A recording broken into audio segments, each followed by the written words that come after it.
Le grand dialogue. Le grand dialogue de l'émission de débat du studio Tamani sur votre radio. Le grand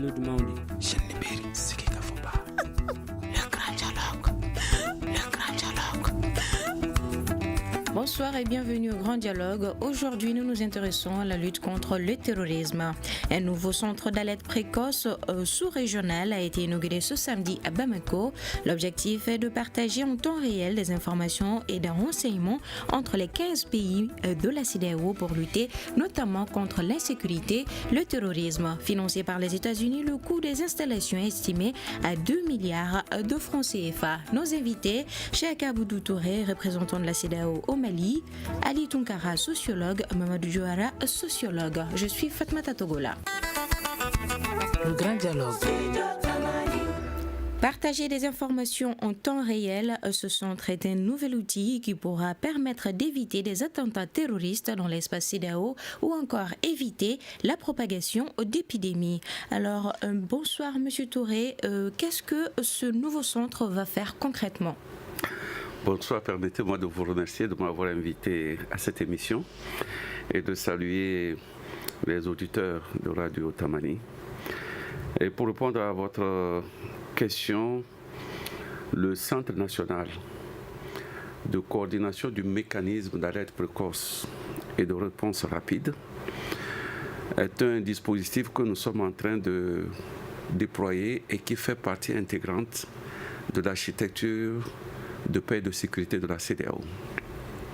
L'architecture de paix et de sécurité de la CEDEAO, c'est tout un ensemble de mécanismes, d'organisation, de structures, de pouvoirs qui permet à la CEDEAO de faire ce que nous appelons une lecture quotidienne de la sécurité humaine au niveau des différents États, de percevoir les signes de menaces sous forme de crise, menaces sous forme d'épidémie, menaces sous forme d'attaque terroriste, comme on le dit, etc.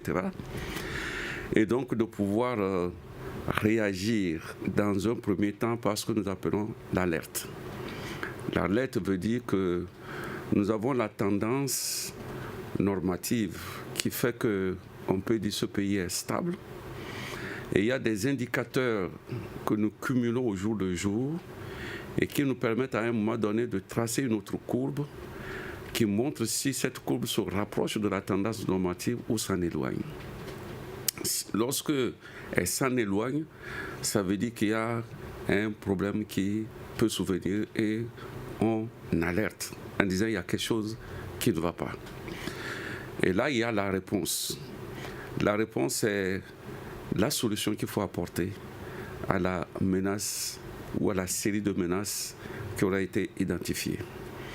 Jusqu'ici, l'alerte précoce a été menée uniquement à partir d'Abuja. Nous avons ce que nous appelons l'observatoire de la sécurité humaine, qui est un dispositif électronique avec des correspondances sur le terrain, qui collecte au jour le jour des informations sur différents aspects de la vie au niveau du pays. Des éléments d'ordre politique, d'ordre social, d'ordre sécuritaire, d'ordre alimentaire, et d'ordre médical, etc. Et ces informations sont introduites dans le système par le canal de l'Internet. Et une fois que les informations sont introduites, la machine essaie de traduire ces informations sous forme d'images. Selon que la situation est normale, on a la couleur verte. Si la situation commence par inquiéter, on a la couleur orange. Et si la situation est dramatique, on a la couleur rouge. Donc, c'est à partir de là, nous pouvons dire, si un État passe du vert à l'orange, on commence par alerter. Malheureusement, c'est depuis Abuja qu'on alertait les pays. Mais la réponse souvent ne dépend pas de la CEDEAO. La réponse souvent dépend du pays principalement, même si l'extérieur, on peut apporter un surplus de soutien, mais il y a un décalage. Lorsque la CEDEAO donne l'alerte, au niveau du pays, on peut ne pas avoir la même réactivité, la même prise en considération. Et donc, au moment où il faut réagir, ça peut prendre du temps. Et finalement, de l'orange, nous aboutissons au rouge. Mais qu'est-ce qui explique cela? Ça explique cela tout simplement parce que souvent on estime que le problème est plutôt lointain. Je vais vous donner un exemple très pratique appliqué au cas du Mali pour nous faire comprendre. Déjà, la CEDEAO, à travers ce système, avait constaté vers fin 2011 que les couleurs demeuraient orange, tendance même à aller au rouge, en fonction de tous les éléments d'information qu'on mettait. Le problème de sécheresse, les problèmes de manifestation dans les rues, les problèmes au niveau du nord, etc., montraient que le pays était en situation difficile. Les débats difficiles autour du référendum, de la préparation des élections, au point que déjà en janvier, le système carrément passait au rouge. Et donc la CEDEAO a alerté les autorités en disant le pays est dans une situation où il faut faire attention, prendre des mesures conservatoires. Cela a coïncidé avec l'attaque d'Aguelhok. Et pour la CEDEAO, ce n'est plus l'orange, nous sommes déjà au rouge. Mais jusque-là, la réponse tardait et la CEDEAO a dépêché une mission conduite par le président de la commission, une mission multidimensionnelle, militaire, humanitaire, politique, etc., pour voir avec les autorités quelles sont les mesures conservatoires à prendre.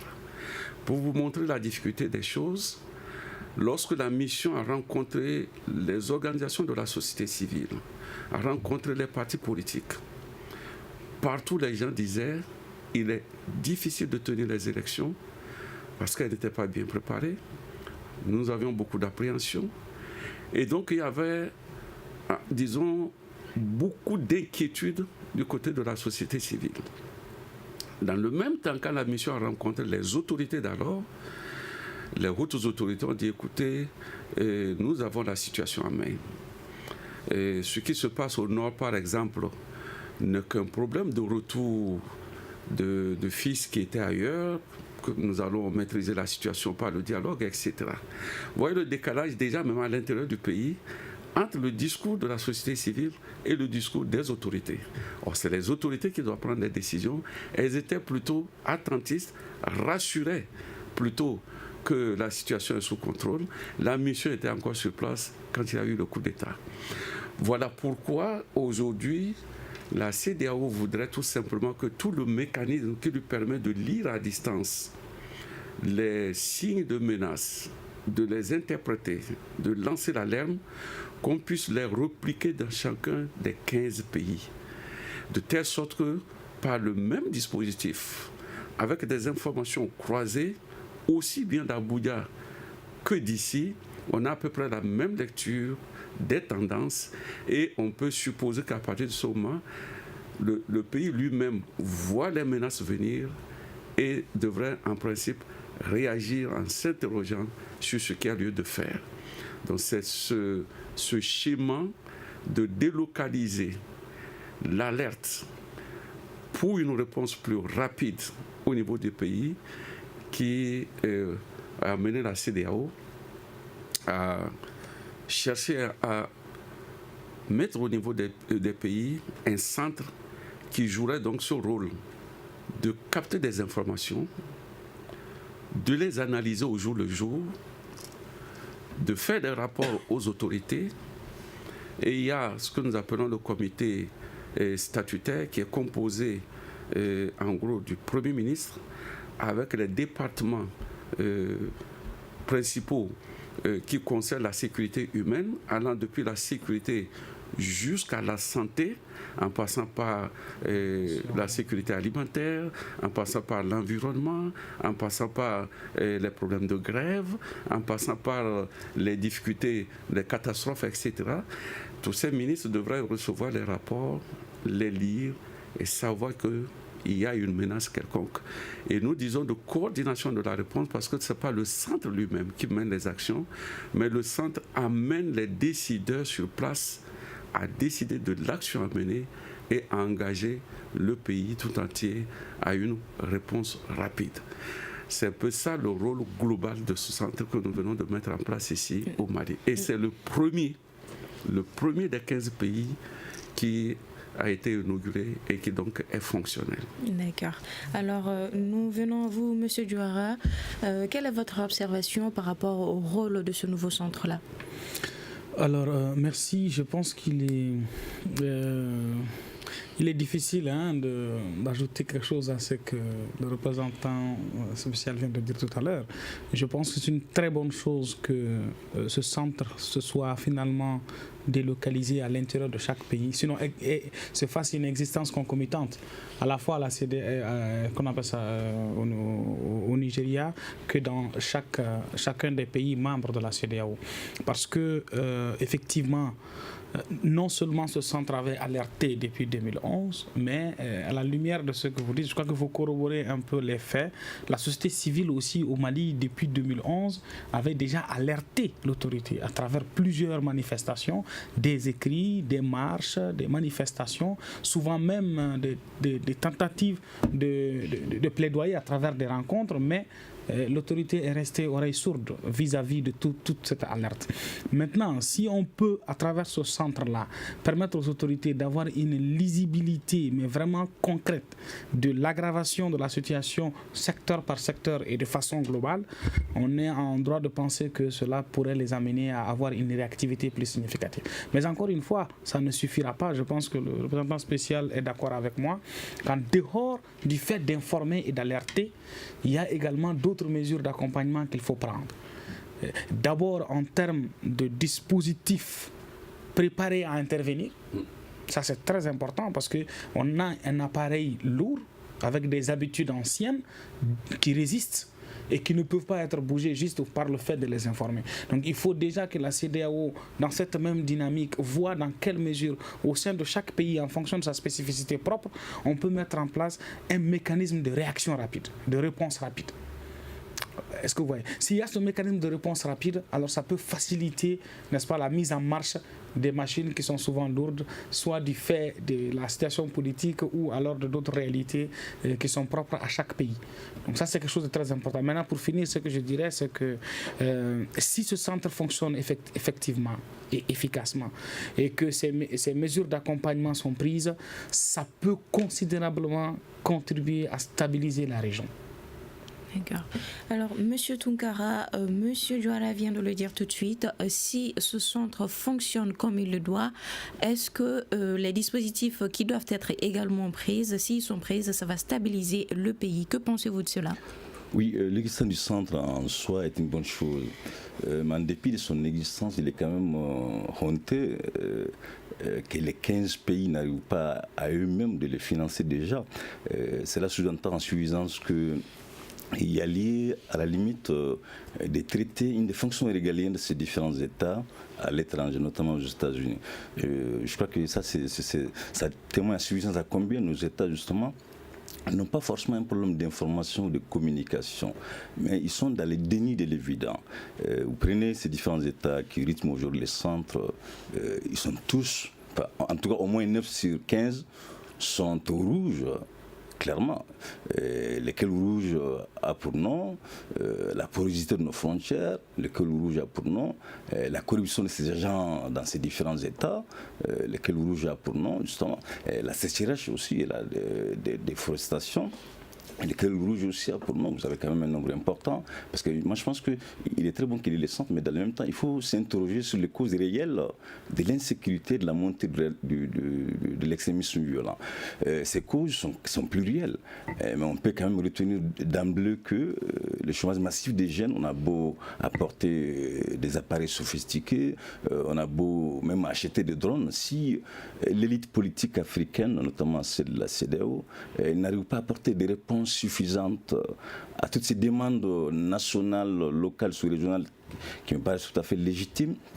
Je crois quelle que soit l'ingéniosité militaire ou en tout cas sécuritaire, cette ingéniosité ne peut avoir d'effet que si seulement si ces attentes nobles sont satisfaites.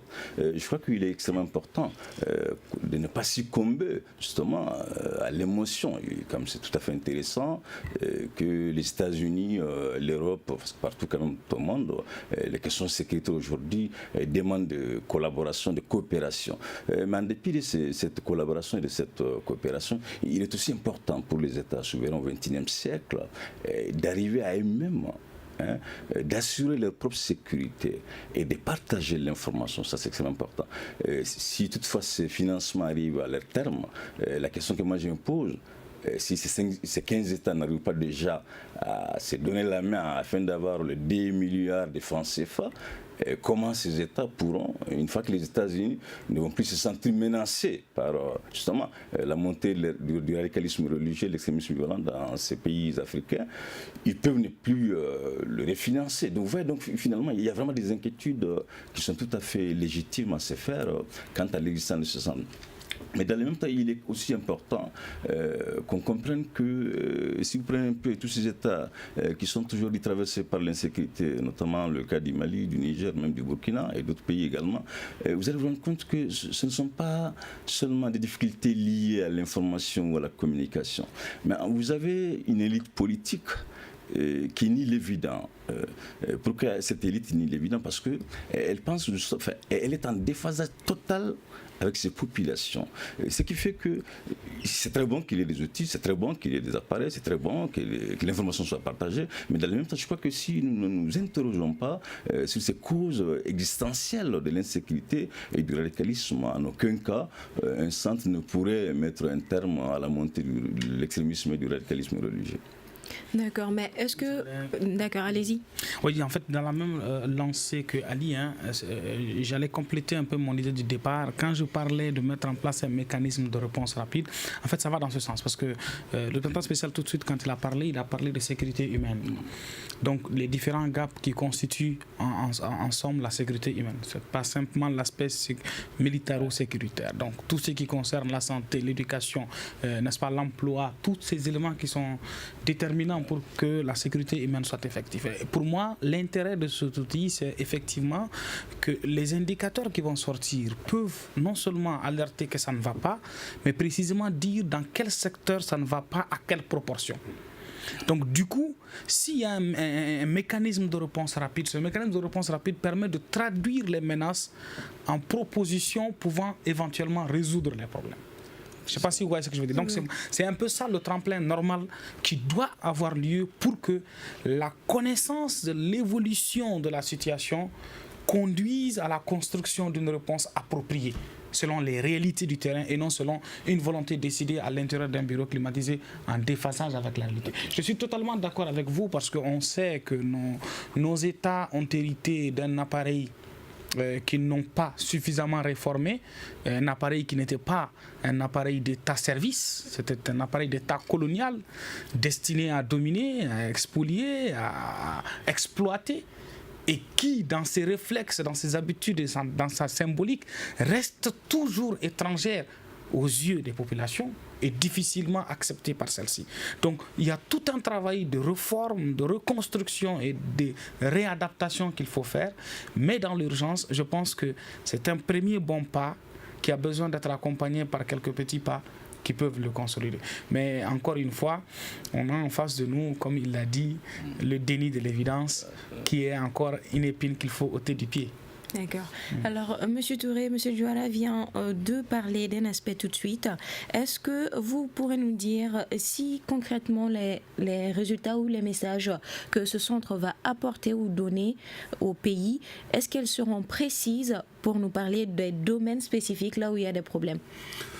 Bien sûr. Bon, disons qu'il faudrait séparer l'existant de menaces et ce que le centre peut apporter. Et ça fait deux choses différentes. Quant à l'existence des menaces, je crois qu'il n'y a aucun pays de la Terre qui soit à l'abri des problèmes. Si nous prenons le terrorisme, on va être très surpris de constater que beaucoup de gens meurent du terrorisme dans les pays pauvres, mais dans les pays, alors qu'aujourd'hui, les pays dits développés, leurs jeunes meurent pas dans le pays, mais vont chercher le terrorisme. Ça veut dire que qu'on soit pauvre, qu'on soit riche, ça ne règle pas le problème a priori, n'est-ce pas? Mais ce qui est fondamental par rapport à ce que nous sommes en train de dire, c'est qu'il y a des phénomènes qui sont presque récurrents, presque chaque année. La question de sécheresse ne devrait pas surprendre Tout à fait. les Africains. La question de l'inondation ne devrait pas surprendre. Même il y a certaines formes d'épidémies, par exemple, qui ne devraient pas surprendre. On sait que de manière cyclique, tout ceci arrive, etc. Mais tout le monde attend. Depuis les dirigeants jusqu'aux populations, qu'on commence par mourir pour réagir. Ce que nous sommes en train de dire ici, la différence, c'est qu'au niveau du centre, 5 domaines de spécialité ont été définis. Vous avez le domaine de la cybercriminalité et la criminalité pure. Vous avez le domaine de la sécurité. Vous avez le domaine de la santé. Vous avez le domaine de la gouvernance. Et vous avez le domaine de l'environnement. Voilà les 5 domaines spécialisés auxquels sont affectés des spécialistes qui n'ont le travail que tous les jours de collecter des informations. Et quand nous disons des informations, la CEDEAO a développé une base de données de 51 indicateurs allant de la pose j'allais dire, de bombes à l'inondation qui se produit, au banditisme, aux querelles entre agriculteurs, etc., aux grèves. C'est des indicateurs très précis. Dès que ça arrive quelque part, les rapporteurs de terrain, ils signalent cela dans le système. Eux ne font que rentrer. Mais le système lui-même a cette capacité de sérier ensuite, de les regrouper en tendance et de dire est-ce que sur le plan social c'est stable ou pas? Est-ce que sur le plan de la sécurité il y a des menaces ou pas? Cette fois-ci, ce travail se fait sur place au lieu que ce soit fait à partir d'Abuja. Ensuite, la lecture de leur tendance se fait sur place. Et le compte rendu est fait immédiatement sur place aux hautes autorités. Mais ce qui est nouveau, c'est que ce n'est pas le ministre de l'Agriculture qui va se sentir concerné par exemple, disons, l'invasion de criquets, mais c'est tout un collectif de dirigeants, dans le cadre de ce que nous avons appelé le comité statutaire, qui va être saisi du fait qu'à tel endroit, des criquets se positionnent pour envahir les champs. Et donc ce n'est pas le ministre de l'Agriculture seul qui est interpellé, mais c'est cet ensemble-là qui doit interpeller le gouvernement. Et à ce moment, le gouvernement devrait savoir quelles sont les mesures pratiques à prendre au plan décentralisé, au plan du pays, mais déjà au niveau international. Je crois que c'est de cette façon, il faut voir l'évolution de ce système qui était purement, simplement externe au pays. Voilà pourquoi les pays le plus souvent peuvent dire ils exagèrent, et ces informations ne voient pas, etc. Cette fois-ci, il n'y a plus ça, c'est sur place que les gens vont le constater. Donc, on peut dire que tous les États membres de la CEDEAO vont pleinement jouer leur rôle. de toutes les façons, c'est un processus qui est en cours. Ceci me permet de revenir un peu sur le centre, comment il est mis en place. En fait, disons que lors des rencontres périodiques Afrique-États-Unis, en 2014 particulièrement, c'est l'Union africaine qui avait senti que le problème de l'alerte était crucial. Parce que tout le monde attend que le danger arrive. Alors qu'on a des moyens de savoir que le danger peut arriver, on peut même le voir venir. Et donc l'Union africaine avait posé le problème globalement de renforcer les capacités des pays à être plus préventifs, etc. Et le président Obama a dit, écoutez, la CEDEAO a déjà un dispositif qui fonctionne depuis plus de 15 ans, qui a été efficace. Toutes les crises qui sont apparues dans les pays ont été signalées par la CEDEAO avant. Mais il ne répondait pas. Donc Obama a dit, écoutez, moi je peux aider au moins la CEDEAO à améliorer le système pour que l'information soit beaucoup plus qualitative. Et de ce fait, a dit, nous allons prendre 5 pays pilotes dans lesquels on va créer un centre d'alerte précoce. Ce centre, non seulement va continuer le travail traditionnel de collecte et de traitement de l'information, mais le centre aussi sera doté d'un système de géolocalisation qui permet aux pays en temps réel même de lire un certain nombre de choses sur le terrain. Et ce centre va être connecté à une base de données au plan international pour avoir un certain nombre d'informations qui aillent au-delà de ce que le pays lui-même a. Mais le pays va avoir la possibilité aussi de vidéoconférences avec de grands centres où on peut faire des débats sur les questions de sécurité. Donc voilà, c'est ce dispositif qu'on a mis en place et le Mali a été très proactif. Il a été aidé. Les Américains ont dit tout simplement, le pays doit fournir un centre, le pays doit fournir le personnel. Les Américains n'ont fait que financer l'équipement. Et ceci va se faire dans les 5 pays. Je crois que 5 pays avaient été retenus. Vous avez le Mali, vous avez le Libéria, vous avez le Burkina Faso, vous avez la Guinée-Bissau, n'est-ce pas, qui est aussi en mouvement, et vous avez le Nigeria. Donc, ces centres vont se mettre en place, mais les chefs d'État ont déjà décidé que les autres pays doivent mettre en place par leurs propres moyens.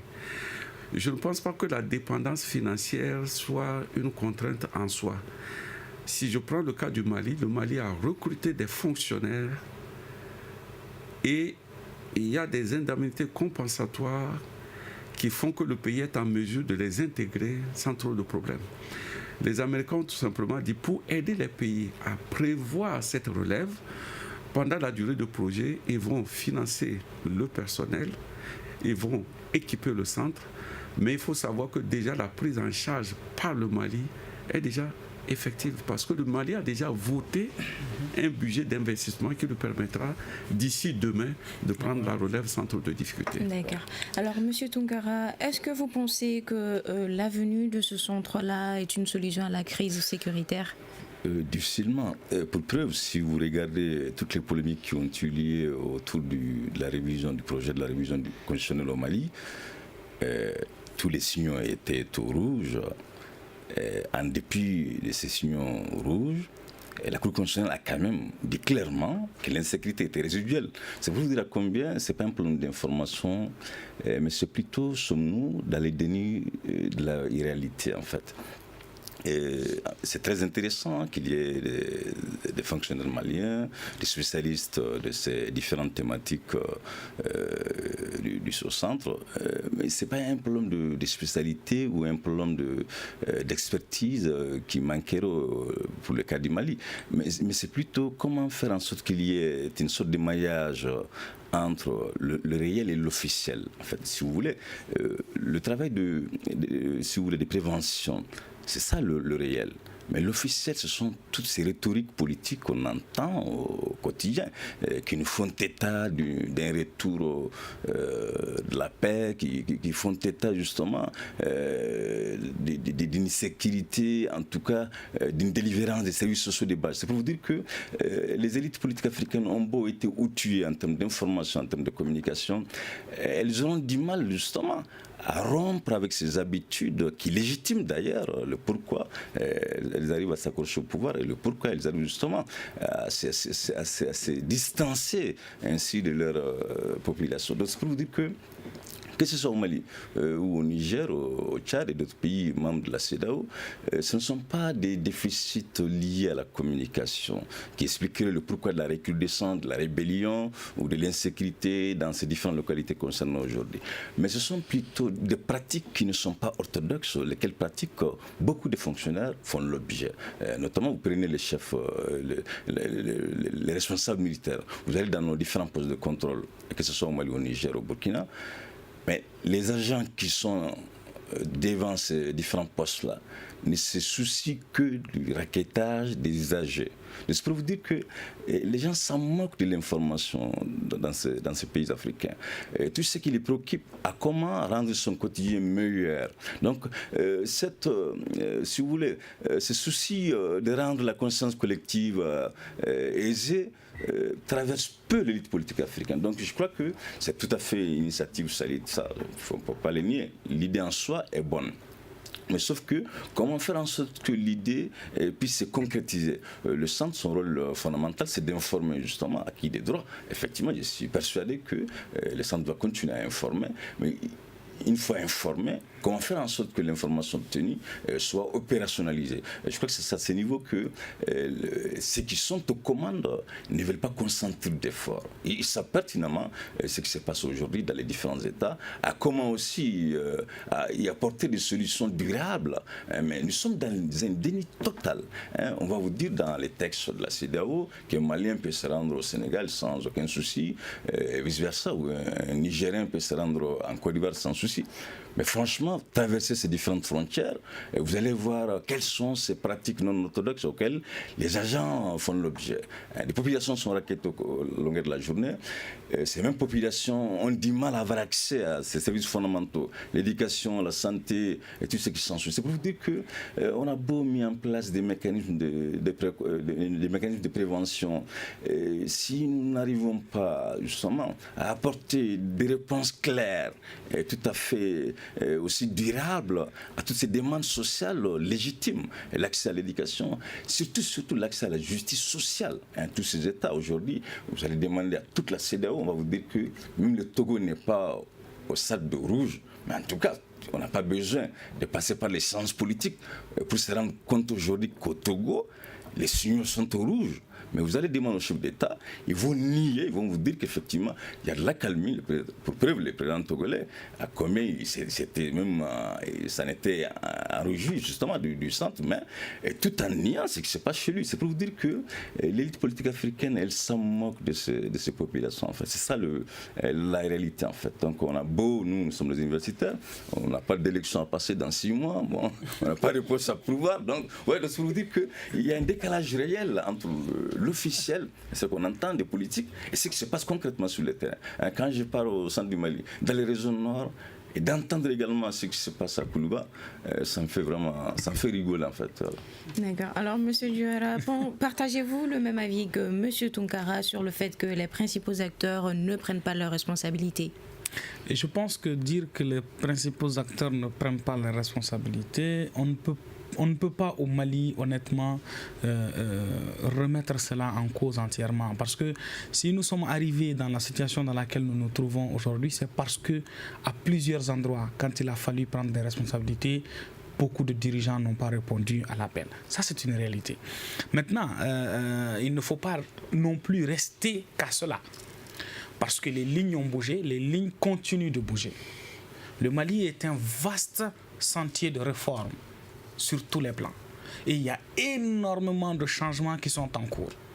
Et je sais aujourd'hui que dans le secteur de la sécurité, pour ce qui concerne la RSS, il y a tout un ensemble, toute une batterie de mesures qui sont en cours de construction et qui doivent être mises en œuvre. L'État a pris un certain nombre de mesures qu'il est en train de mettre en œuvre et qui avancent. Mais moi, je suis intéressé par poser quelques questions à monsieur le représentant spécial par rapport au programme. La première question que j'ai à poser, c'est le système tel que décrit va ressortir des données qui vont nous donner des tendances. Donc, c'est de l'ordre du quantitatif en termes d'informations massives et en termes de désagrégement. Maintenant, la question que je me pose, une fois qu'on sait que dans tel secteur, il y a des problèmes, est-ce qu'il y a un autre mécanisme qui permet d'analyser pourquoi y a-t-il ces problèmes? C'est-à-dire en termes d'évolution, de recherche qualitative, pour savoir le pourquoi de ça. Ça, c'est la première question. La seconde question, c'est comment le centre entend s'ouvrir aussi à d'autres acteurs que l'État, notamment la société civile. Est-ce que le centre prévoit de travailler également avec les parlements? Parce que pour éviter un peu ce que mon cher collègue aîné Ali est en train de dire, c'est que pour éviter que l'État ne reste dans le déni de l'évidence, il faut aussi mettre au même niveau d'information les contre-pouvoirs, qui peuvent être soit le Parlement, soit la société civile. Donc ça, c'est un élément important qu'il faut voir. Le troisième élément, c'est que parmi les 5 points que vous avez cités, je n'ai pas entendu parler de l'éducation. Alors que de l'éducation, on va à l'employabilité qui se trouve être l'une des raisons principales aujourd'hui de l'enrôlabilité des jeunes dans ces groupes extrémistes, que ce soit au centre du Mali, au nord ou dans d'autres pays de la CEDEAO. Donc ça, c'est vraiment quelques questions importantes que je voulais vous poser pour voir un peu. D'accord. Monsieur Touré, vous venez d'entendre les questions, oui.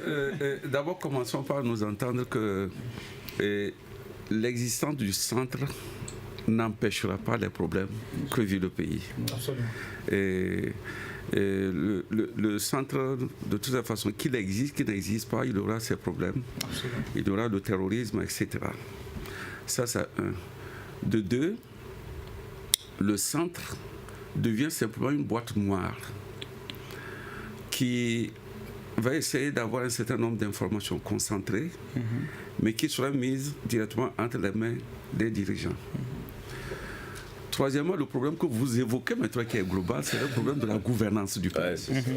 Alors, le problème de la gouvernance du pays, c'est au-delà du centre, c'est plus que le centre, et c'est une affaire de tout le monde. Et je suis heureux que vous souligniez ce problème parce que ça me permet souvent de donner la précision suivante parce que on dit, mais vous, la CEDEAO, là, il y a ça, qu'est-ce que vous faites? Mais en revenant à votre propre schéma de réflexion, il faut se rendre compte qu'en fait, il y a 3 CEDEAO. Il y a 3 CEDEAO et chacune de ces CEDEAO devrait prendre ses responsabilités. La première CEDEAO, c'est ce groupe de fonctionnaires qui sont recrutés, qui sont payés à la fin du mois pour aider à produire des documents, à produire des textes, à produire des programmes, des stratégies à la demande des États. C'est leur responsabilité. Une fois qu'ils ont fait ça, ils ont accompli leur mission. Mais vous avez la deuxième CEDEAO. C'est les États qui sont membres. C'est les États qui demandent ces textes. C'est les États qui demandent les programmes. Les fonctionnaires les préparent, leur soumettent. C'est eux qui les analysent, qui les discutent, qui finalement sont d'accord, qui les adoptent. Donc ces textes-là, ce n'est plus les textes de la CEDEAO, c'est les textes des États. Donc ça veut dire que c'est les États qui devraient avoir la responsabilité de la mise en œuvre de ces textes, l'application des lois, des règlements, tout ce que vous voulez. Mais il y a une troisième CEDEAO qui malheureusement s'ignore. C'est vous et moi, c'est-à-dire le citoyen, qui est concerné par les textes qu'on a adoptés en son nom et pour lui, mais qui le plus souvent est silencieux. On a un texte sur la libre circulation des biens des personnes. Tout à fait. On se plaint que la CEDEAO n'arrive pas à ce que les gens circulent facilement. Mais la CEDEAO de fonctionnaires, ils ont rendu un texte disponible. Les États les ont adoptés, devraient les appliquer. Mais quand vous arrivez à la frontière, si le gendarme a le courage de vous demander 1000 francs, c'est parce que vous donnez. Quand vous donnez, il demande, n'est-ce pas? Ça veut dire quelque part, à un moment donné, il y a des niveaux de responsabilité qui doivent être assumés. Et c'est vrai, vous êtes pressé, vous voulez aller pour une question importante, à cause de 1000 francs, on vous dit vous ne passez pas. Qu'est-ce que vous allez faire? Vous allez donner les 1000 francs, n'est-ce pas? Quand vous donnez les 1000 francs, ça devient un cas de jurisprudence. Et on va en demander. Mais supposons que la société civile s'organise, prend aussi ses responsabilités,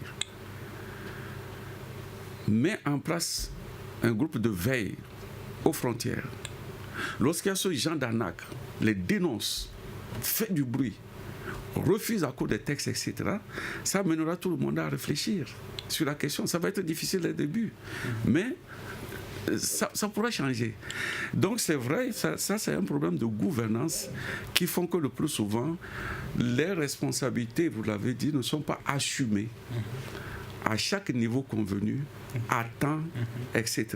Et donc on voit que malgré la présence du centre, on aura toujours ces problèmes parce que les problèmes de gouvernance ne sont pas adéquatement pris en charge. Je dis bien. Et là, c'est là où je ferai un peu de bémol. Il n'y a pas que les dirigeants. Le plus souvent, les dirigeants sont orientés par une demande sociale qui est en dessous.